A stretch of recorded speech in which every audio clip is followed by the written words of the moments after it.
వెంకటేశ్వరావతారం అంది. స్వామి అందరికన్నా మీరు ముందొచ్చారట ఈ కొండ మీదకి.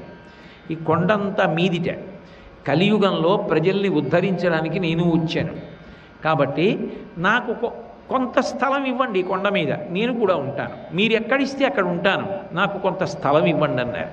అంటే ఆదివరాహమూర్తి అన్నారు, అలా ఇవ్వడం కుదరదు. ఈ యుగంలో ఒక ధర్మం ఉంది, స్థలం మౌల్యేన గృహ్యతాం. కావాలంటే అందరికీ గజం 1000 రూపాయలకి ఇస్తే మీకు 200కి ఇస్తాను. అంతేకాని అసలు ఉత్తినే ఇవ్వడం కుదరదు. కాబట్టి ఎంతో కొంత ఇవ్వండి. స్థలం మౌల్యేన గృహ్యతాం, డబ్బు ఇవ్వండి, స్థలం ఇస్తానన్నారు ఆదివరాహమూర్తి. ఎవరెవరికి? నా కుడి జేబులోంచి తీసి ఎడం జేబులో పెట్టుకున్నట్టు. కానీ యుగధర్మాన్ని చూపించారు, అది చమత్కారం. అంటే వెంకటేశ్వర స్వామి అన్నారు, లక్ష్మి కొల్హాపురం వెళ్ళిపోయింది భృగువు తన్నాడని. కాబట్టి ఇప్పుడు ఇవ్వడానికి ఏం లేదు. కాబట్టి ఒక వరం ఇస్తాను, దాన్ని మీరు స్వీకరించి నాకు స్థలం ఇవ్వండి. అంటే గిఫ్ట్ డీడ్ రైడ్ ఉంది ఆ రోజుల్లోనే. ఆప్యాయత చేతనో, ప్రేమ చేతనో, పసుపు కుంకాలగానో, స్త్రీధనంగానో, ఆప్యాయత కారణం చూపించో బహుమతిగా ఇవ్వడం అనేటటువంటిది ఉందన్నమాట. అందుకని నేను మీకు ఇస్తాను, మీరు నాకేం ఇస్తారైతే అన్నారు. ప్రథమం దర్శనం చాస్యాత్ నైవేద్యం క్షీరసేచనం ఇదమేవ వరం ద్రవ్యం దదామి కరుణానిధే అన్నారు వెంకటేశ్వరుడు. ఈ కొండ మీద నేను ఆపద ముక్కుల వాడనై ఉంటాను. అందరూ నా దర్శనం కోసమని కొండకొస్తుంటారు. కానీ తిన్నగా నా దగ్గరికి వచ్చేస్తే నా దర్శనం చేసినట్టు అవ్వదు. మొదట మీ దర్శనం చేసి నా దగ్గరికి రావాలి. ప్రథమం దర్శనం చాస్యాత్, మొదటి దర్శనం ఆదివరాహమూర్తిని చేయాలి. తర్వాత నైవేద్యం క్షీరసేచనం, మొట్టమొదట పాల చెంబుతో అభిషేకం ఆదివరాహమూర్తికి చేయాలి. తర్వాత వెంకటేశ్వర స్వామి వారికి.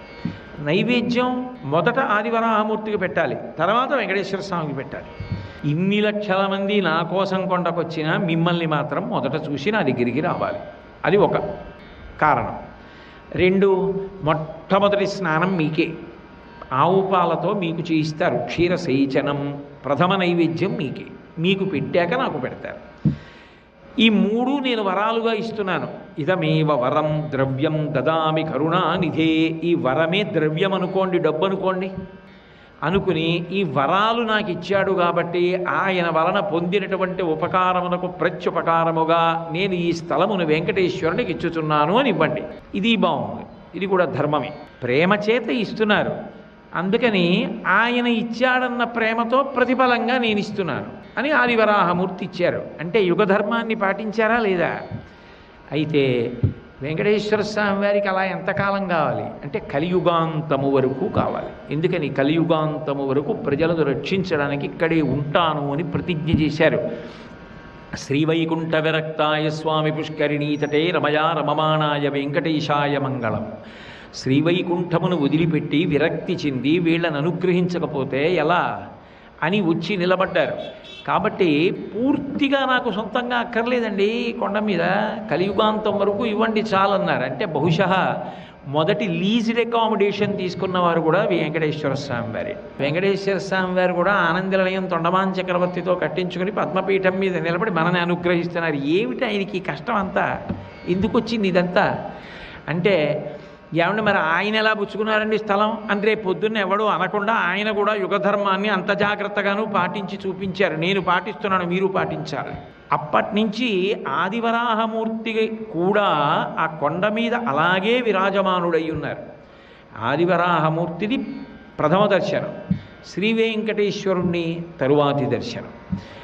ఆ రకంగా వెంకటాచలంలో ఒకే పరమాత్మ 2 రూపములతో ప్రకాశిస్తున్నాడు. ఇందులో విచిత్రం ఏమిటంటే, ఒకప్పుడు ఆయన భూదేవిని ముట్టితో పైకెత్తాడు కదూ.